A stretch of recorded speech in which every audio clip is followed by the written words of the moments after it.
नमस्कारम दोस्तों, स्वागत है आप सबको वापस कनिका के साथ। नमस्कारम अक्का।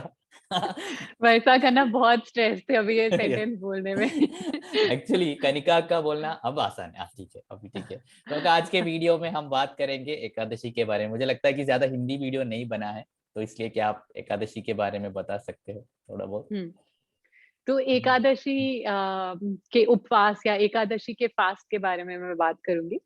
उससे पहले मैं थोड़ा सा बताना चाहती हूँ कि मैं जैसे मेरी अपब्रिंगिंग थी और जिस तरह से मेरा लाइफस्टाइल था, मुझे लगता था मैं फास्टिंग कभी नहीं कर सकती। मतलब कि मैं कोई चीज कर लूंगी लेकिन खाना मुझे बहुत प्रिय है और मैं भूखी नहीं रह सकती।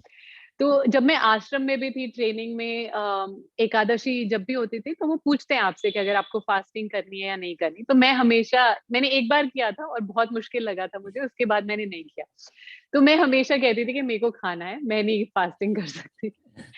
लेकिन अब कुछ इतने साल योगा करने के बाद और थोड़ा ज्यादा माइंडफुली खाने के बाद रिसेंटली मतलब कुछ महीनों पहले मैंने फास्टिंग को एक नए तरीके से डिस्कवर किया और देखा कि ये कितना सिग्निफिकेंट हो सकता है मेरे लिए, कितना महत्वपूर्ण हो सकता है मेरे हेल्थ, मेरे स्वास्थ्य के लिए और ओवरऑल वेल बीइंग के लिए। तो ये मैं आपके साथ अपना पर्सनल एक्सपीरियंस इसलिए शेयर कर रही हूँ क्योंकि बहुत से लोग होंगे जिनको लगेगा कि फास्टिंग तो उनके लिए नहीं है, ये तो बूढ़े लोग करते हैं या ये तो वो लोग करते हैं जो जिनको अगर वेट लॉस करना है या बहुत रिलीजियस हैं, बहुत धार्मिक हैं, वही लोग फास्टिंग करते हैं। ऐसा बिल्कुल नहीं है। फास्टिंग या उपवास करना बहुत ही पावरफुल आध्यात्मिक प्रोसेस भी हो सकती है, प्रक्रिया हो सकती है। ये आपके लिए अपने अपने सिस्टम के साथ तालमेल जोड़ने के लिए बहुत अ, महत्वपूर्ण और बहुत शक्तिशाली प्रक्रिया हो सकती है। वैसा करना हंस रहे हैं। सही ये है। इतने बड़े-बड़े वर्ड्स यूज़ कर महत्वपूर्ण और तत्वकारी शब्द और शब्द। तो एकादशी फास्टिंग की जो ट्रेडिशन है, एकादशी का जो उपवास है, उसकी क्या ट्रेडिशन है कि कहते हैं कि हमारा 40 दिन या 48 दिन का एक मंडल होता है, जिसमें हमारे सिस्टम में एक पैटर्न बनता है हर 40 दिन, 48 दिन।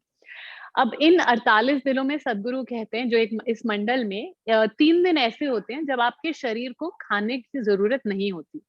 अगर आप अपने सिस्टम के साथ तालमेल में हैं, ट्यून में हैं, अपने शरीर के साथ को अच्छी तरह समझते हैं, तो आपका शरीर आपको खुद ही बता देगा कि मुझे आज भोजन नहीं करना, मुझे खाना नहीं खाना। लेकिन क्या हुआ है कि इतने सालों से हम इतना ज़्यादा खाना खाते हैं, इतना हेवी खाना खाते हैं, इतना पका हुआ खाना इतना ज़्यादा खाते हैं, इतनी ज़्यादा मात्रा में खाते हैं और बारी-बारी खाते हैं, फ्रीक्वेंटली खाते हैं। जैसे मोस्ट लोग 3 मील्स खाते होंगे दिन में, तो सुबह का नाश्ता करते हैं, फिर दोपहर को लंच करते हैं और फिर शाम को डिनर, रात को डिनर भी करते हैं। तो ये क्या हो रहा है कि हमारा सिस्टम धीरे-धीरे अ, स्लगिश या स्लो होता जा रहा है या बहुत ही डल जिसे कहते हैं, डल को किस तरह से कहेंगे? अ, जैसे अ, शांत। सुस्त होता जा रहा है, सुस्त सुस्त या स्लगिश राइट, सुस्त हो रहा है, राइट। भारी हो गया है। तो क्या होता है कि हमारे सिस्टम में जो वो नेचुरल इंटेलिजेंस है, जो हमारे शरीर की बुद्धि, इंटेलिजेंस है, बुद्धि। बुद्धि, हाँ, वेरी गुड। Thank you. वो वो उसको हम सुन नहीं पाते हैं या उसको हम डल कर देते हैं, उसको हम जैसे सुलहा देते हाँ, हैं। गुड। मेरी भी हिंदी इतनी अच्छी नहीं है, सही। मतलब इतने अच्छे से मैं नहीं बोल पा रही। Guys, please appreciate us for our efforts, okay? Comment, like the video. Yes please. तो क्या होता है कि तो इसलिए हमारा सिस्टम हमें बता नहीं पाता या हम सुन नहीं पाते हैं उसको। तो क्या होगा जब आप फास्टिंग करना शुरू करेंगे, एकादशी फास्टिंग अगर तो धीरे-धीरे आप देखेंगे ये आपके लिए आसान होता जाएगा और आपकी सिस्टम की जो नेचुरल इंटेलिजेंस है, जो हमारे अंदर है, हमारे सिस्टम की जो बुद्धित्व है, वो एकदम बाहर निकल के आएगा। आपको ज़्यादा अपने सिस्टम से ज़्यादा तालमेल जुड़ जाएँगे आप। तो जब आप एकादशी फास्टिंग करते हैं, तो वो फिक्स कर दिए हैं उन्होंने 3 दिन इन 48 दिनों के मंडल में। तो एकादशी एक 48 या 40 दिनों के मंडल में। तो एकादशी कब ऑब्जर्व किया जाता है? ये अमावस्या से 4 दिन पहले और पूर्णिमा से 4 दिन पहले को एकादशी कहते हैं। तो जो मून साइकिल हमारी चंद्रमा की साइकिल है, उसका जो 11वां दिन है वो एकादशी है। तो एकादशी पे जब आप ये फिक्स कर दिया गया है, तो आप एकादशी को बड़े आराम से ऑब्जर्व कर सकते हैं। हमारे ट्रेडिशन में तो बहुत लोग आपके दादा-दादी, नाना-नानी घर पे के बड़े-बूढ़े डेफिनिटली ये तो फास्ट करते होंगे या इसके बारे में आपको बताया ज़रूर होगा आपके ट्रेडिशन में मोस्ट लोगों के लिए। तो एकादशी फास्टिंग आप कर सकते हैं बहुत आसानी से। इसको कैसे करना है?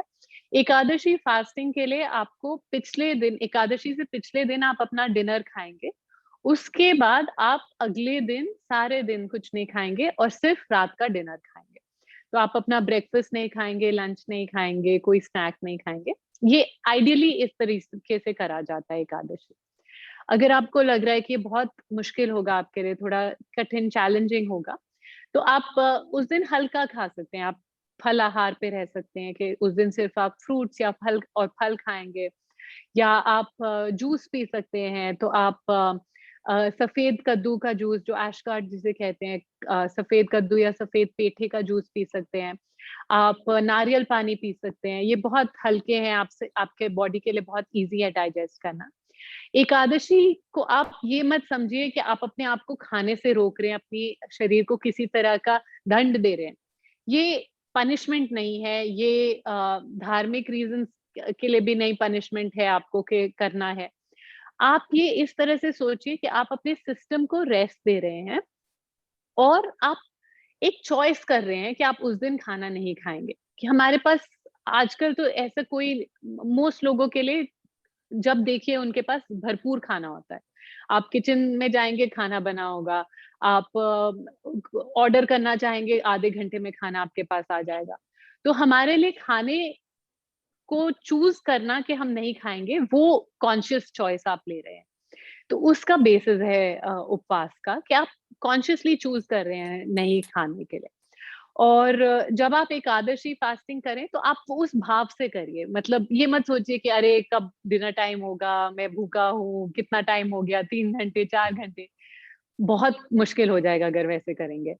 आप इसको उस भाव से करिए कि आज का दिन मैंने सिर्फ़ डिनर खाना है और मैं उसी भाव से कर रहा हूँ कि मैंने ये उपवास करना है। और आप नोटिस करिए आपका सिस्टम कैसे फ़ील करता है। आपकी जो नेचुरल इंटेलिजेंस है वो आपको बताएगी कि उसको बहुत लाइट लग रहा है, उसको बहुत एनर्जेटिक फ़ील हो रहा है। तो आपको दिख जाएगा कि ये आपके सिस्टम को जो रेस्ट चाहिए था आपने उसको दिया है। आपकी बॉडी जो 24 घंटे डाइजेस्टिव प्रोसेस में लगी रहती है लगातार, उसको रेस्ट मिलेगा तो वो भी आपके सिस्टम को वो वाइब्रेंस और वो एनर्जी फ़ील होएगी, वो ऊर्जा फ़ील होएगी। तो आप देख पाएँगे कि एकादशी का कितना महत्वपूर्ण प्रभाव हो सकता है आपके ऊपर। तो थैंक यू सो मच अक्का। तो आगे कोई प्रश्न के लिए आपको कहाँ कॉन्टैक्ट कर सकते हैं हम लोग? आप मेरे को इंस्टाग्राम पे फ़ॉलो कर सकते हैं kanika.hatyoga। हाँ, मैं योगा और न्यूट्रिशन और योगिक डाइट के बारे में इन्फॉर्मेशन शेयर करती हूँ। और मेरा यूट्यूब चैनल है निसर्गा हठयोगा, आप उसको भी फ़ॉलो कर सकते हैं। और आप अगर चाहें तो योगिक डाइट का प्रोग्राम करना चाहें तो हम ईट राइट नाम से एक प्रोग्राम करते हैं, मैं और 2 और हठ योग टीचर।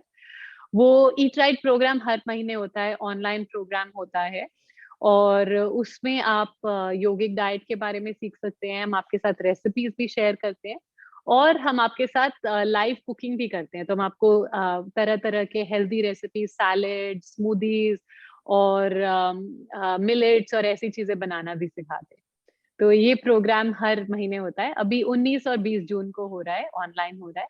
डिटेल्स वैसा खान आपके साथ शेयर हाँ, कर मैं दूँगा। डिस्क्रिप्शन में डाल दूँगा। तो धन्यवाद कनिका का। ठीक है, नमस्कार। थैंक यू, धन्यवाद एवरीवन, थैंक यू, नमस्कारम।